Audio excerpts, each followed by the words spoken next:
नमस्कार, मी Satish Kadam. GSP plan YouTube चॅनलमध्ये आपले सर्वांचे स्वागत आहे. आम्ही आता आलो जामसंडे, तालुका देवगड, जिल्हा सिंधुदुर्ग. गणपतीची शाळा याचे मालक आहेत घाडी. त्यांच्याकडे 2-250 गणपती आहेत. तर आपण त्यांची समोरासमोर एक मुलाखत चला. तर आता आम्ही आलो घाडी, त्यांची गणपतीची शाळा. तर त्यांच्या शाळेमध्ये सुमारे 2-250 गणपती आहेत आणि त्यांनी आता हे गणपतीचं रंगकाम चालू केलेलं आहे. प्रात्यक्षिक आम्ही त्यांची थोडक्यात मुलाखत घेऊ. तर साहेब, आपल्या शाळेला किती वर्ष झाली, म्हणजे किती पिढ्यापासून ही शाळा चालू आहे? म्हणजे आता 15 वर्ष नाही, त्याच्यानंतर हे औषधांनी तुम्ही स्वतः का? आता साधारण गणपती आपल्या शाळेत किती आहेत? 200 आहेत.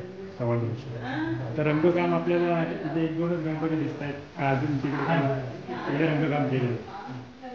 तुम्ही हा पेंटिंगचा काय, म्हणजे मूर्तींचा क्लास वगैरे काय कोर्स वगैरे केला? हे अंगभूत कला आहे चालू आहे. जवळजवळ काकाने शिकवला. अच्छा अच्छा.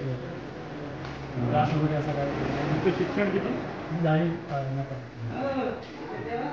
आता आपल्याला या मूर्त्या ज्या आहेत, ह्या ज्या मूर्त्या आहेत, या मूर्त्या आपल्या भागामध्ये कुठे कुठेपर्यंत जाणार आहेत? म्हणजे कणकवलीपर्यंत गेले, केरळा, कणकवली, आपली इथली मूर्ती कुठे अशी बाहेरगावी वगैरे किंवा महाराष्ट्राबाहेर वगैरे गेलेली आहे? बेळगावला गेली आहे, पुण्याला गेली. या वर्षी कुठली आहे का तशी मूर्ती? यावर्षी नाही. जवळपास म्हणजे कुठे अशी जाणारी आसपासच्या ह्याच्यामध्ये, जिल्ह्यामध्ये किंवा असं कुठे काय? आपल्या कणकवली तालुक्यात सध्या. ठीक आहे. पण खूप मोठ्यात मोठा गणपती आपला किती फुटाचा आहे? 7.5 फूट. तो कुठला?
या गणपतीचं ओरिजिनल पितांबर आणि मुकुट त्याचं नेसवण्याचं काम चालू आहे. म्हणजे आपले जे कपड्यात असतं तसं ते नेसवत आहेत.